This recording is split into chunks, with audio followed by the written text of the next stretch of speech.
Hey, this is Jordan from Jersey, and these are the comics that I read the week of July 1st, 2009. This week I have a lot less comics to review because last week was a ridiculously large pull for me. This week we only have 3 books, which is pretty small, but it'll give me some time to talk about them individually. We'll start things off with Deadpool, Merc with a Mouth, issue number 1. Now, I'm a bit torn about this issue, because while I love the character of Deadpool, and it's awesome that he's getting a second book, he also has the book just called Deadpool, I wasn't thrilled by this book. It wasn't bad, and I'll definitely pick up the next few issues at least to see where the arc is going, but even with a backup book in it, I wasn't entirely impressed. And when I say there was a backup book, I literally mean that you flip to the middle of the book and you have Deadpool issue number 4 from 1997. Now, what this does do is it creates an interesting dichotomy here. You get to see Deadpool now, how he's written, and you get to see how Deadpool was written 12 years ago. And surprisingly, it is quite a bit different. You know, Deadpool's always been a fourth wall breaking character. He knows that he's in a comic book. But in the past, like this April 1997 issue, he's more goofy, kind of a class clownish type character. It's kind of weird, but not necessarily crazy. Now, the character is written as being completely nuts. He has multiple personalities, as evidenced by different types of thought boxes, and yeah, he's generally just crazy. So it's interesting to see the way the character's changed. Still the same character, still the same idea, but a different execution. Just slightly, but enough that it is noticeable. But how did I feel about the actual issue? Well, if you look right here on the awesome Arthur Sudjum cover, I believe it's Sudjum, you can see that he's being united with the head of zombie Deadpool, which leads to some very interesting possibilities. However, they're not really cashed in on in this issue. Hopefully in the next few they will be. Deadpool's also spending some time in the Savage Land, which I'm not against it, but generally that adds nothing to stories for me. Whenever someone goes to the Savage Land, it's like, alright. But we'll see where it goes. If you want to, check out the issue. $3.99 for literally 2 books.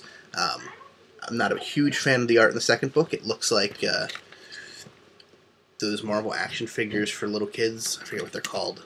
Not Mighty Mugs, because those are awesome, but the little, like, pint-sized Avengers or something like that. It looks like that. It's a bit weird. And wasn't huge on the art in the actual issue either. I don't know. It's more cartoonish for a cartoonish character, I guess, but not really my bag. So if you really like Deadpool, pick up the book. You get 2 books. If you don't like Deadpool, steer clear. If you've never heard of Deadpool, I don't think this is a very good introduction, even with the 2 stories. So, if you don't know Deadpool, I'd say go to the other book, quite frankly. Hopefully it gets better. For our second book, we have Cable, issue 16.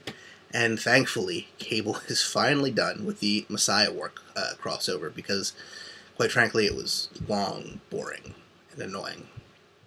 But it's done.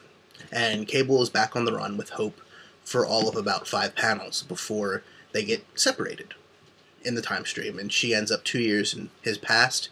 He can't go back to get her, and she can't go forward to get him because she doesn't have a time machine, and his time machine is on the fritz. Now, if you don't know the character of Cable, he's kind of complicated, and if you do know him, he's kind of complicated. I'm never even really sure at any given time what his powers are. In this issue, we're told very clearly what his powers are, and that is just about nothing. His powers were used up in the last issue of X-Force 15, I believe it was. Whatever the last issue of the crossover was. And that was the only thing keeping the techno-organic virus inside of him in check.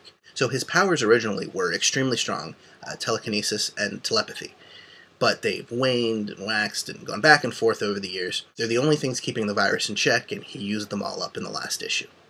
So, in kind of a surprising move, the virus starts taking him over, and I'm sure this will be retconned at some point, because otherwise they're pretty much killing off the character. But for the first time in a while, I don't think it's been discussed really since the end of the last Cable Maxi series, right around issue 97, 98. It's been a long time since I've read it. He thought he had beaten the virus, and now the virus is kind of taking him over. And when I say taking him over, I mean he's literally turning to metal.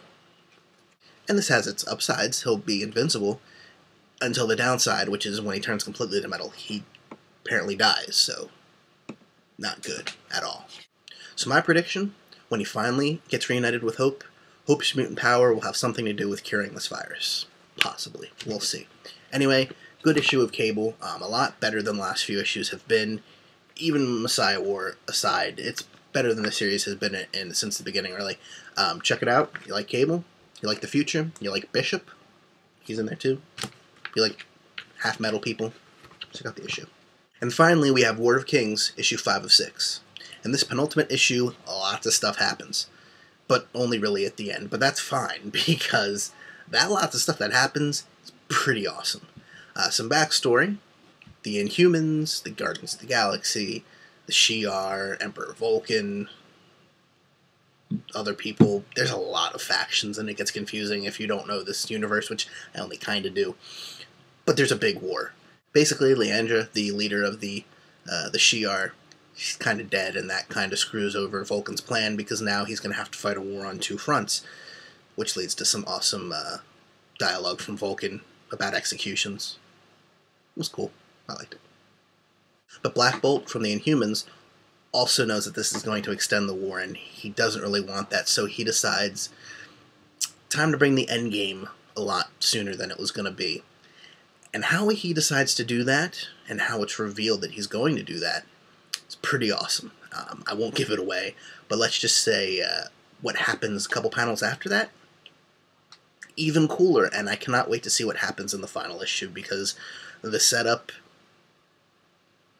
it's pretty awesome. Either way, there's going to be a lot of dead people, giant explosions, and possibly a rip in the space-time continuum if the Guardians of the Galaxy are right, so check this issue out. Check out the whole series, because War of Kings and Guardians of the Galaxy have both been awesome all the way through, almost never a lull, and it's very cool.